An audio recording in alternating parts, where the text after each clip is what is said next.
Welcome to Project Place, first virtual event, a place for hope. My name is Azib. I have worked at Project Place for 20 years because I believe in our mission and second chance of life. My name is Pam. One thing that has stood out to me over the last 6 years about Project Place is love, hope, and understanding. It is our pleasure to introduce our host this evening, Karen Holmes Ward, Director of Public Affairs and Community Services. She is also the host and executive producer of City Line at WCVB TV Boston. Good evening, everyone. I'm delighted to be with you tonight. As a broadcast journalist at WCVB TV, I've spent many years telling the stories of the diverse people and places of Greater Boston. One of the exciting, often untold stories is the story of Project Place and the impact this organization is having on getting people back on their feet and prepared for a fresh new chapter in their lives. Tonight, I'm excited to share some of the very personal stories of how Project Place is helping people find hope again after very challenging circumstances such as homelessness, poverty, addiction, domestic violence, and incarceration. Over the past year, we've all experienced the uncertainty and stress of a very trying time. This pandemic has been so much worse for individuals who already experienced chronic uncertainty and stress in their daily lives. Project Place knows the struggles of these community members well and has remained committed to providing support no matter what is happening in the world. So tonight, you'll discover that Project Place is truly a place for hope. Let's begin by recognizing the important major sponsors of our virtual event. These are friends who did not walk away from this life-changing work in the face of the pandemic. They've stood by this agency and made sure the services of Project Place continue. Let's recognize them and thank them for their loyalty and generosity. Our platinum patrons, our gold gifters, and our silver sustainers. We have many other sponsors to thank. Please take a moment to recognize them and support them whenever possible. In great part, they provide the monetary fuel that keeps Project Place moving forward, just as you can as a member of our audience tonight. You'll see a donate button on your screen. When the time is right during our program, we hope you'll make a donation to support the work of Project Place. A gift in any amount will keep hope alive for the clients wanting to change their lives for the better. And speaking of better, we hope you'll stay with us throughout the next 40 minutes so you can enjoy the powerful music of the Confirmation Choir under the direction of David Freeman Coleman. They're going to sing a glorious gospel song that will have you on your feet and clapping. Let's begin tonight by hearing a story of strength and resilience from a woman who renewed her hope for a better life with the help and guidance of Project Place. Let's meet Phaedra.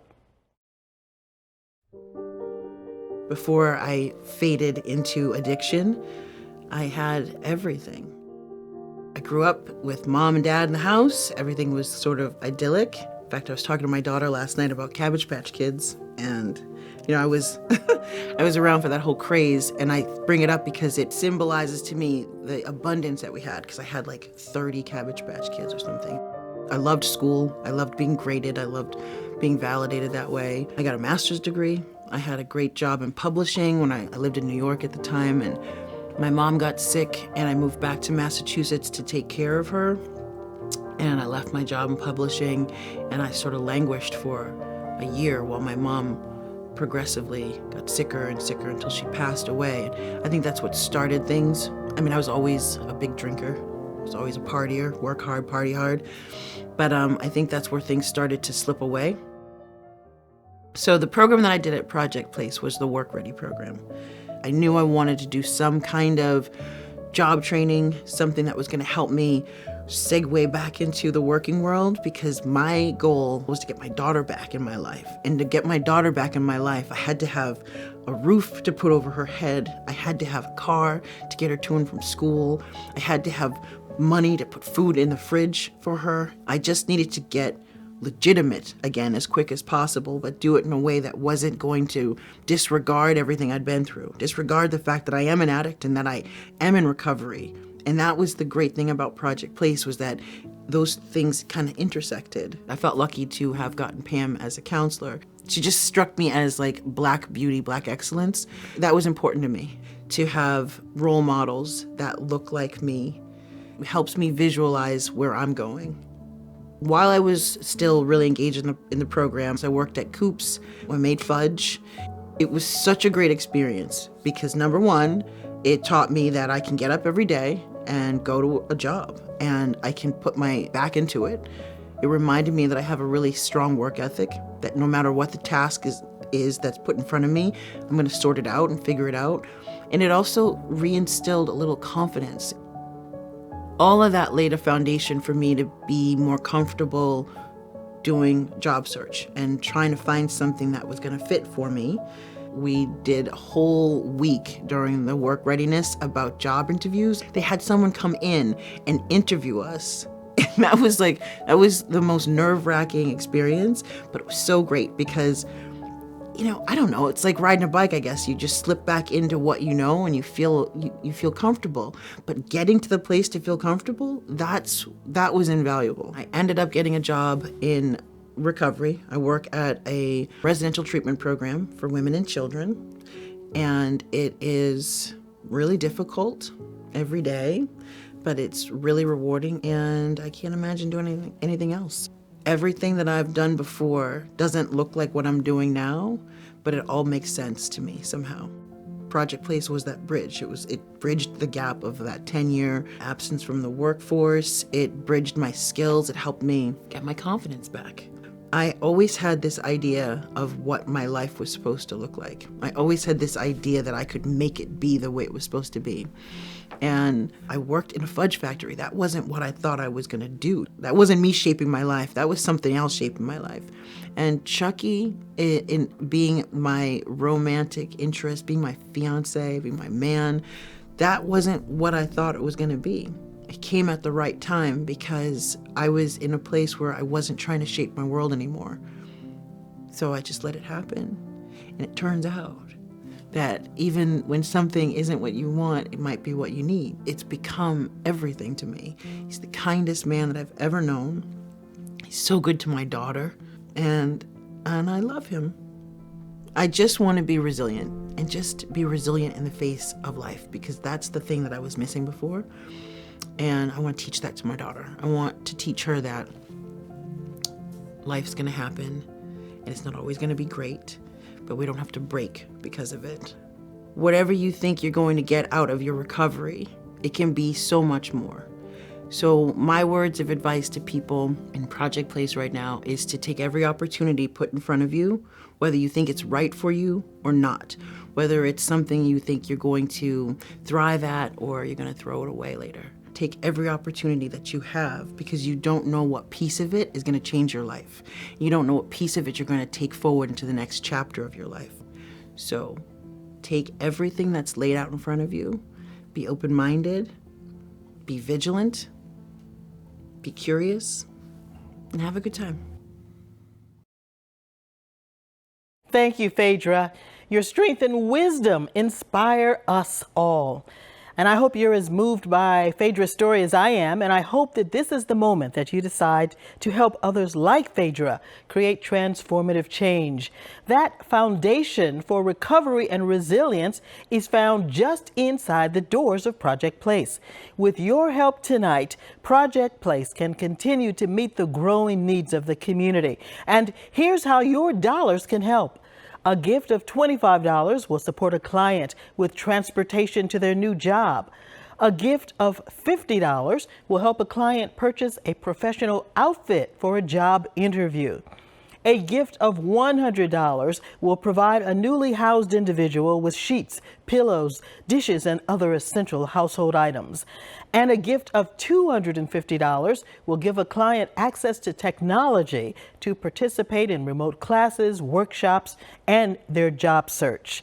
A gift of $500 will assist a client in obtaining an industry-recognized certification, giving them a competitive advantage and access to higher wages.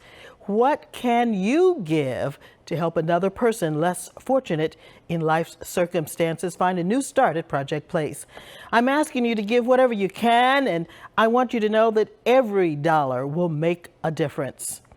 Now, it's my honor to introduce the board president at Project Place. By day, she's a broker associate at Gibson Sotheby's International Realty, and at every other possible moment, she's committed to bringing strength and success to the clients and staff of Project Place. Let's hear from board president Mary Kelleher. Good evening, everyone, and thank you, Karen, for being our wonderful host tonight. We are thrilled to be able to share this time with you all and tell you more about the lives being transformed through Project Place. For more than 20 years, I have had the pleasure of serving on Project Place's board of directors. During this time, I had the honor of working alongside Suzanne Kenny, Project Place's previous executive director. Last fall, Suzanne retired after 25 years of dedicated service to our organization.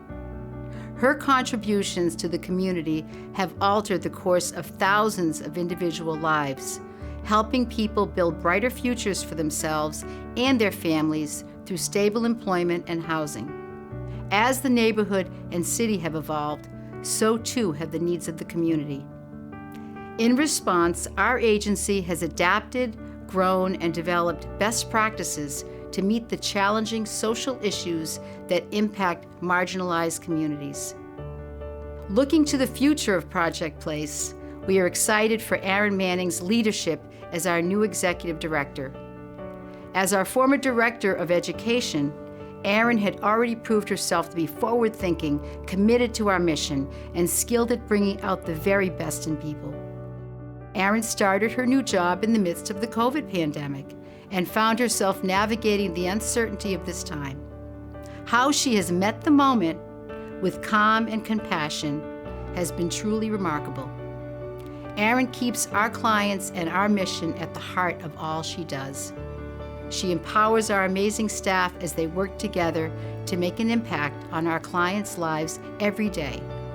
It is my pleasure to introduce to you our new leader, Project Place's Executive Director, Erin Manning.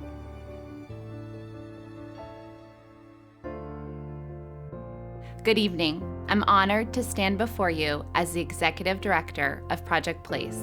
I would like to take a moment to express gratitude to each of you for joining us this evening in support of our first virtual event. This global pandemic disproportionately impacted individuals experiencing poverty and communities of color. Since last March, the staff of Project Place have worked tirelessly to adjust our services in order to continue to meet the growing needs of our community members.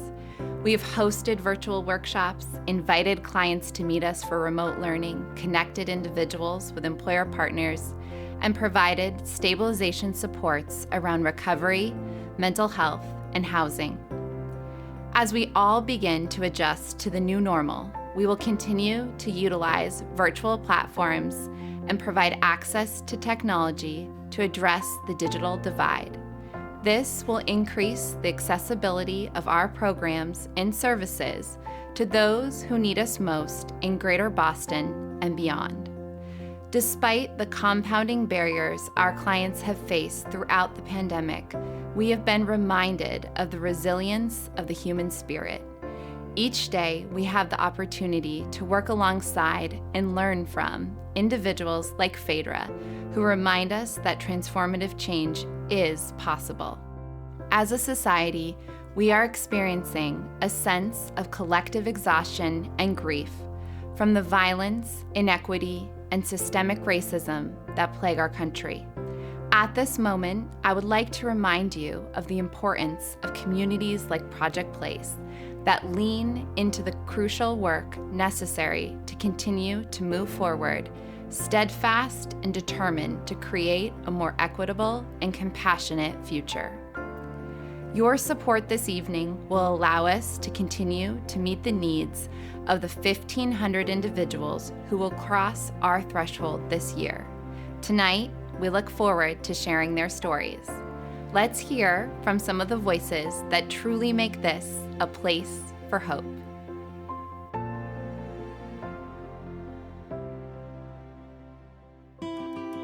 What Project Place does is sort of that idea of teach a person to fish.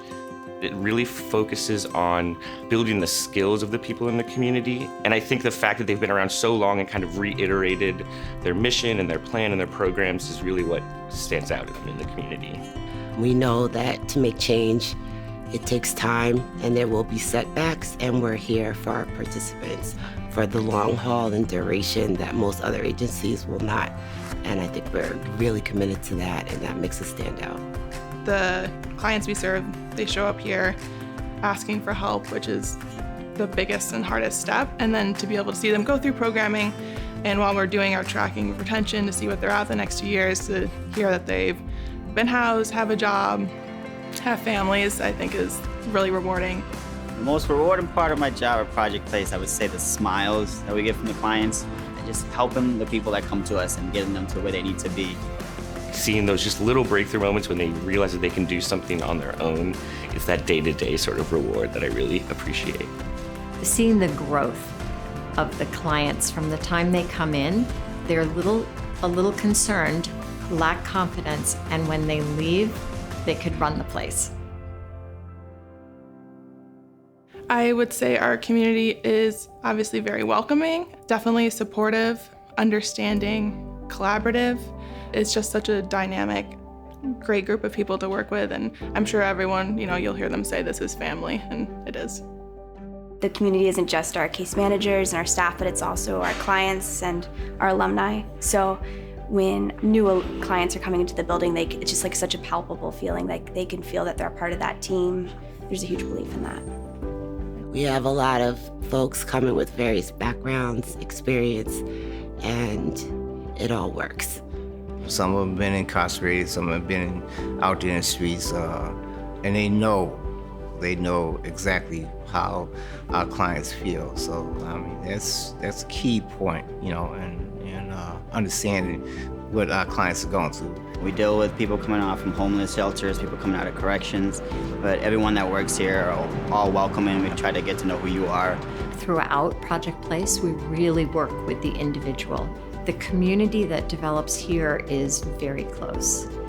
It's the authentic relationships with the case managers. It's our clients that come back 5-10 years later, that they know they're a part of a community with that. We provide the trust in our clients. Our clients trust us completely, and we maintain that trust throughout the years. We are there for our clients for the long haul. Project Place is pretty amazing in that they went from very hands-on people face-to-face to everything online, and they did it very quickly. The educational department and the technology department has done an excellent job in making that happen.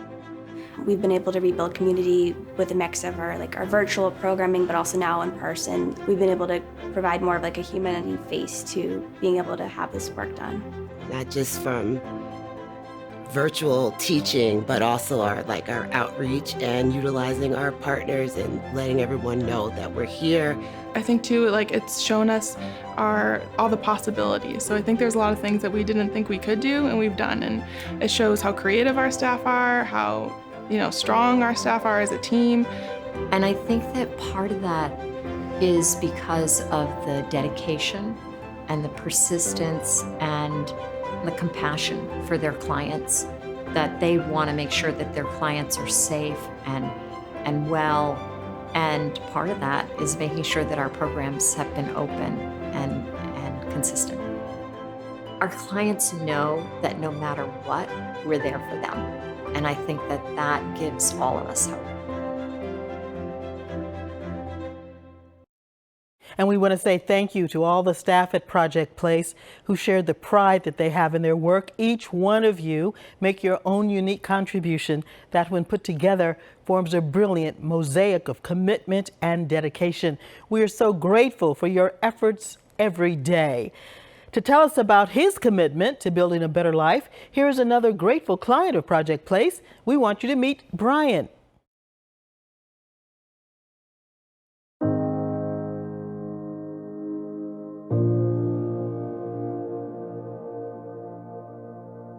We moved a lot when I was growing up. Every 2 or 3 years, my father would pack us all up and we'd be off to another state, another place. My entire life, fought addiction, alcoholism, in and out of prison, multiple times, multiple jails. December 9th, 2018, I know the exact time, 9:15 in the morning. I had had enough. I literally left my home, everything, and pretty much just went on the road, clean and sober. I'd found a job working in a shipping container yard, basically is what it is, just doing odd jobs, working around. It was one of those paid daily temporary places. So big winter storm come, everything shut down, I didn't get paid, so I didn't have a place to go to the little motel to stay. I ended up going over downtown Denver, and there was a line of tents and tarps and camps along one of the side streets behind the mission, behind the Denver Rescue Mission. I walked down to the end of it so I wasn't in nobody's way. I kicked some snow off and curled up in my sleeping bag and put a blue tarp over me. I thought, well, tomorrow's a new day. Several hours later, I woke up to Denver Emergency and Fire Rescue trying to get me peeled off the ground because I had pretty much frozen to the ground. That was a turning point when enough was enough. I had to do something more solid for myself. I realized that it wasn't just another false start. I'd come to New England. I was staying in a homeless shelter. Was having a little conversation with one of the people there, and he explained to me, he says, oh, maybe you should go over and check out Project Place and see what they have to offer. It might be what you're looking for. Being in Project Place in the classroom, I learned a lot from Manny. I've actually carried a lot of what he taught me into my job now. Prior to that computer class, I had no idea how to use a computer like that. After I completed the class time at Project Place with Victoria and Manny and all the rest of you wonderful folks, I went with Clean Corners with Speedy was a supervisor, and we'd go around a little broom and dustpan type of thing. And with my position now as operations manager, I've got 10 employees. I answer to 6 or 8 clients. Project Place has literally brought me to where I'm at. There was, like I had been in other states, other places. There was always a menial job to do, but that's where you stayed. That positivity that I got from Victoria and the rest of the folks at Project Place, that's why I can go to my office. If we keep walking by homeless people and keep walking by people in need, you never know. Someday, God forbid, it might be one of us again. Could be anybody. I see amazingly brilliant and talented people sitting on a sidewalk with a cup in front of them because nobody believed in them. Nobody pushed them to better themselves. Now that's the mindset of where they're at. When you bring yourself to that point, for me it was when I brought myself to that point to have to stop to ask for help. It was basically other places I was looked through. People wouldn't make eye contact with me. They wouldn't even look up from their desk as they were filling out paperwork. You get a signature, a rubber stamp, move to the next line. When I came to Boston, to Project Place, it was none of that. I was treated with respect and dignity. It pushed me to better myself and keep doing what I was doing. Having my own place is it's an incredible feeling. very incredible. It's been, I think, once before in my life I can honestly say that I had a place with my own keys. It wasn't somebody else's couch. It wasn't my mom's. It wasn't a spouse or significant other's. This is mine. I come and go as I please. I actually look forward to the first of every month. It's a great feeling paying bills. I'm not scrambling around trying to figure out how to pay them. I pay my lease, I pay my utilities, everything. It's a great feeling. I know I can come home. I have a home finally.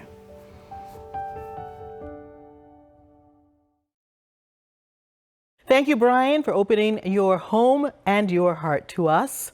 Your willingness to share your experience of homelessness reminds us that regardless of our circumstances, we share a common humanity, and every person deserves to be treated with dignity. Since 2017, an exciting moment every year at Project Place is the awarding of the Peter Calloway Scholarship, named in honor of Project Place's founder, Peter Calloway. The board and staff honor his legacy annually by presenting this scholarship to his deserving client. And before we announce the winner of the 2021 Peter Calloway Scholarship, we want you to meet two previous recipients who took full advantage of the opportunities it offered. You're about to meet Jolie Bayron and Tommy Walker. Tommy used his scholarship to further his education and graduated from Wentworth Institute for Technology last year with a degree in construction management. And Jolie is graduating this month from Boston College with her master's degree in social work. We could not be more proud of these two hard-working individuals. Let's hear from Tommy and Jolie themselves about how education unlocked their potential to advance their careers.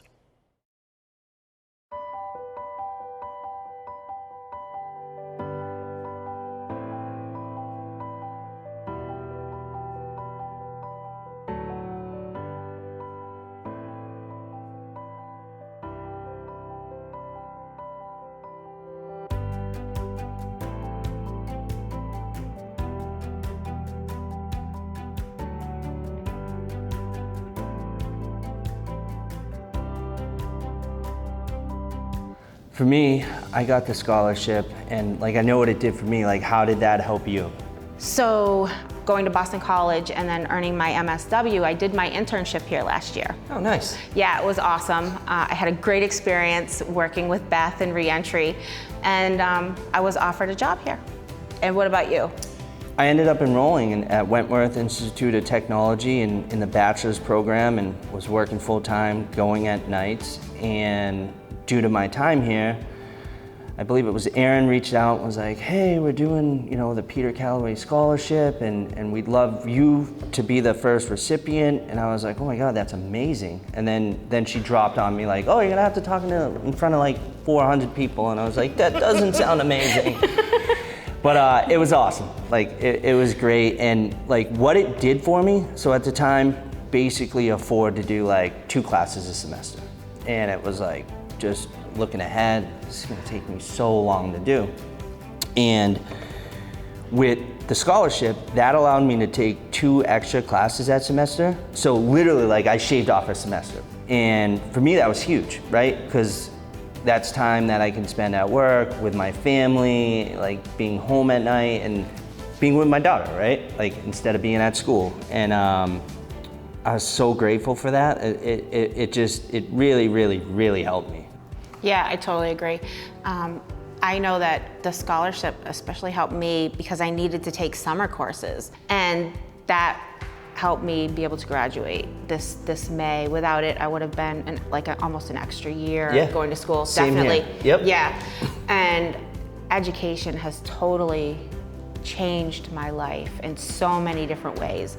Not only has it helped me mature and grow as a woman, but it's also helped my career path. It's also helped in my family life. So I'm super appreciative of the opportunity to be able to start my life over and then have education be a pathway, especially through here. Whoever's gonna get this scholarship, I hope it does the same for them, and I'm sure it will, right? We know what that type of money and that that will do for you in your school journey, in higher education, or whatever it may be.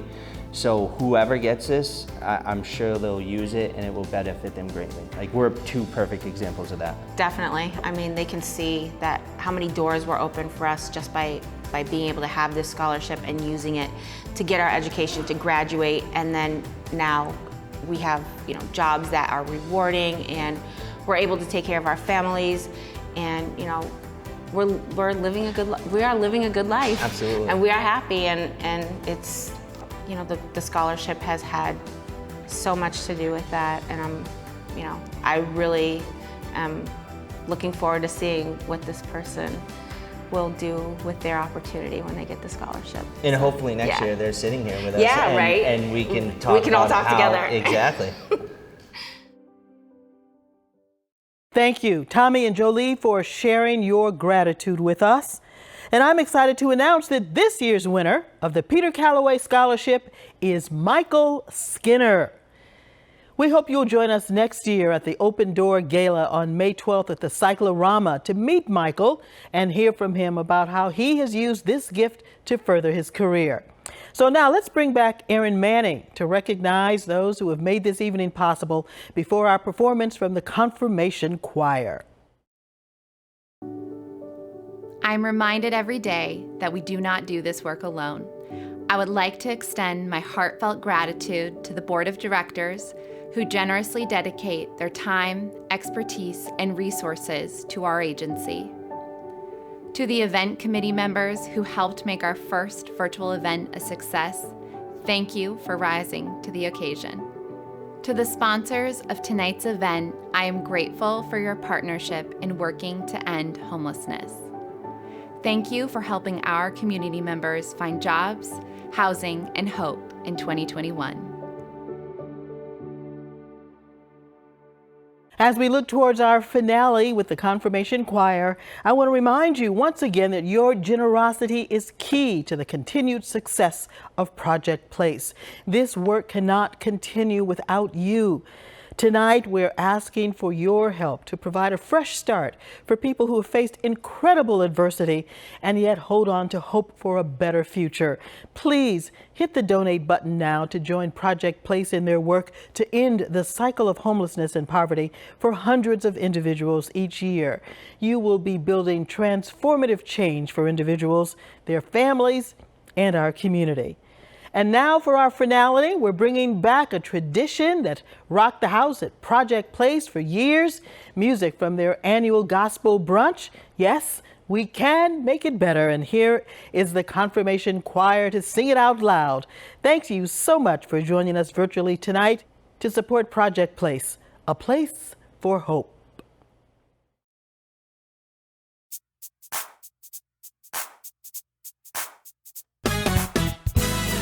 This song is dedicated to Project Place, the people who work there and the people they serve. Here we go, come on. People come, people go. Your life has been out of control. You're confused. Don't worry your soul. It will get better, better. It will get better, better. It will get better. God is in control. Come on, it's okay to put your hands together. Here comes verse 2. Find your praise. Find your praise within your heart. Hold it close. Don't ever depart. It gets cold in the night, but you'll be alright. It will get better, better. It will get better, better. It will get better. God is in control.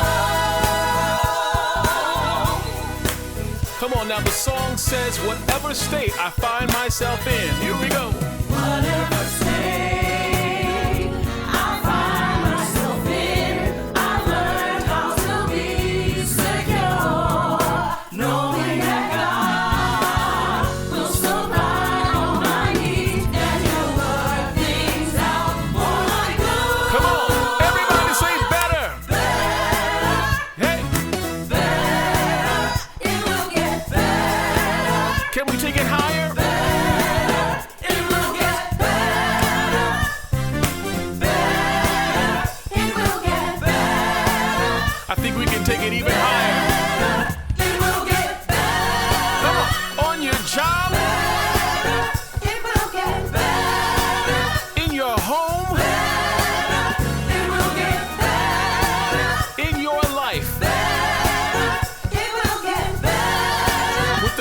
with some good friends.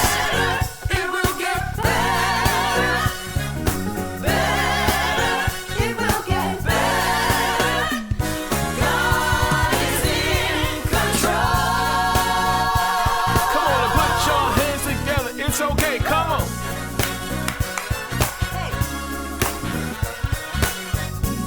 Thank you all for having